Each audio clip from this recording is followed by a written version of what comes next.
Hello students, once again I welcome you all to my online class. This is Shivani, your English teacher. Students, as you all know that we have completed 3 chapters from your main course book, that is Wind Chime, and today we will start a fresh new lesson of your main course book, which is a poem, A Sea of Foliage by Toru Dutt. So students, before coming to the poem, let's have a brief introduction of the poet. Toru Dutt was an Indian woman poet of the 19th century. So she was considered as most pioneer poet of English literature history. Apart from being a poet, Toru Dutt was also a Bengali translator. Okay, and she left behind an impression collection of prose and poetry. But what was very unfortunate that Toru Dutt did not get fame, popularity in her life. She basically got the fame and all the popularity after 100 years of her death. So this was quite unfortunate for her. After that, she also she was also considered as one of the greatest poet. So in this poem you will see Toru Dutt as she will explain different aspects of nature. So let's start the poem. Students, the central theme, the basic theme of this poem is nature. You will see in this poem that Toru Dutt is comparing, she compares her family's garden to a beautiful sea. She again and again compares her garden with a sea, and you will see that she tries to justify that her garden is more beautiful, her garden is more attractive than the sea in every aspect. You will see that in the starting also and in the last stanza also, she will just try to justify that her garden is more beautiful than the natural sea. So I'll just read out the poem for you, then I will explain you the poem. A sea of foliage girds our garden round, but not a sea of dull unvaried green. Sharp contrast of all colour here are seen. The light green graceful tamarinds abound.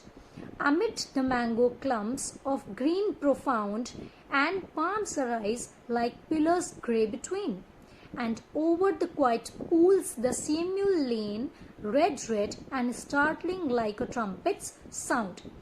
But nothing can be lovelier than the ranges of bamboos to the eastward when the moon looks through their gaps, and the white lotus changes into a cup of silver.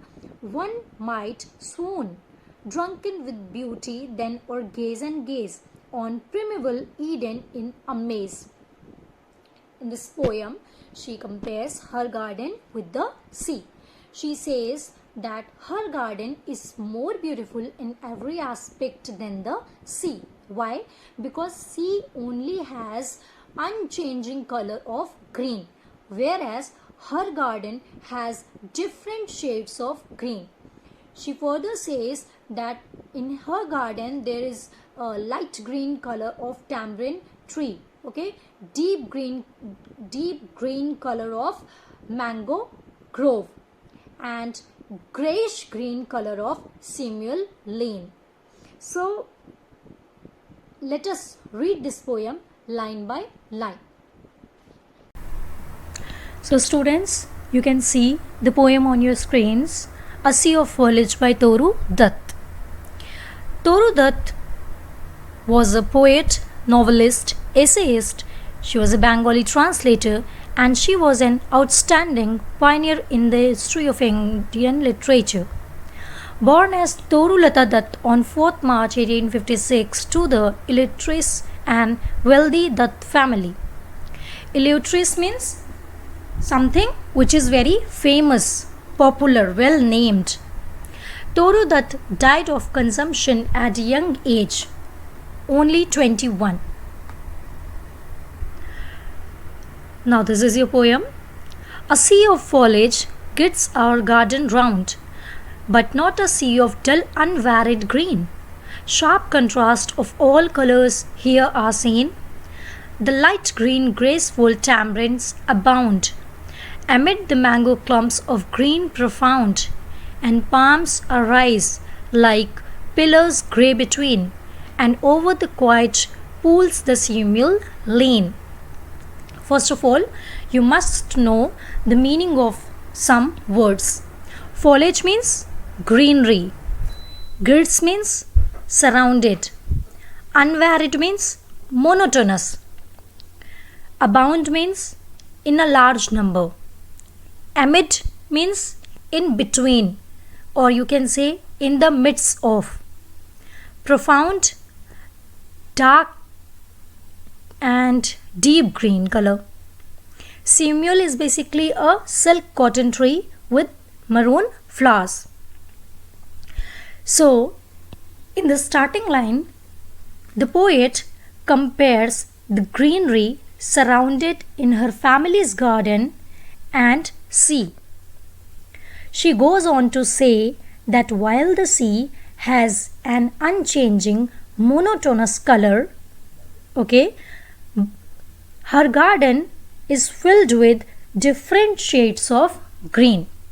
A sea of foliage gives her garden round, means her garden is filled with different shades of greenery, but not as a sea of dull unvaried green.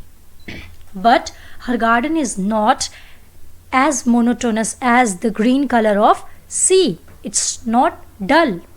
Sharp contrast of all colors here are seen. Where you can see sharp colors of all colors? You can see sharp contrast of all colors in her garden. The light green graceful tamarind abound. She says that the light green color of tamarind tree can be seen in her garden. Amid the mango clumps of green profound, and the deep green of the mango grove can be seen in her garden. And palm arise like pillars grey between. Palm is basically a tree, okay? So she goes on to say that in her garden there is a dark green and the deep green color of stately plant, that is palm plant. You know, the palm tree looks like a grey pillar. When you look at it, it looks like grey pillar. And over the quiet pools the seameal lean, red and startling like a trumpet's sound. Startling means sound of something, okay? So she says further that this seameal tree, the seameal flower in her garden looks like the trumpet's sound. But nothing can be lovelier than the ranges. Ranges is lines of bamboo trees. The lines of bamboo trees, when there is bamboo trees in a line, then that is known as ranges, okay? But nothing can be lovelier than the ranges of bamboos to the eastward when the moon looks through their gap and the white lotus changes into a cup of silver. She says further that her favorite, for her, the loveliest are the lines of bamboo trees that are growing towards the eastern side of the garden.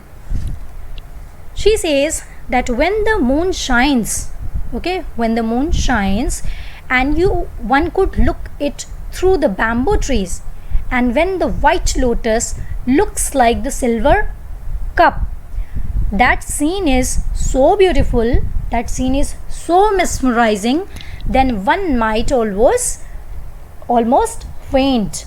Faint meaning, swoon means feeling dizzy, intoxicated by something.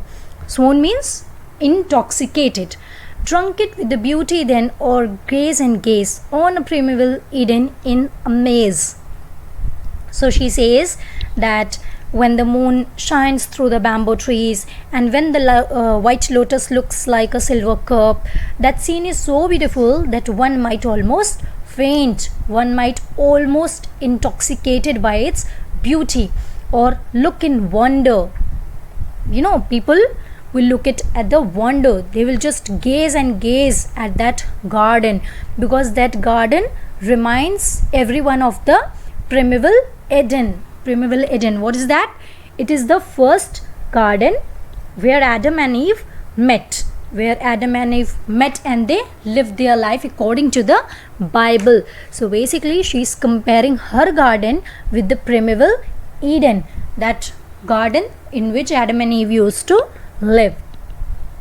So students, this poem is written by Toru Dutt basically to express the beauty of her garden. She says that the garden is filled with leaves of the plants, different color, okay, but not like the ordinary garden. It's not like any other garden. It's different colors of leaf. There is different flowers, different leaves, and also she compares it to the sea, and she tries to justify that her garden is anyway more beautiful and more attractive than the sea, because sea has only one monotonous and unchanging color in it, whereas her garden has different colors.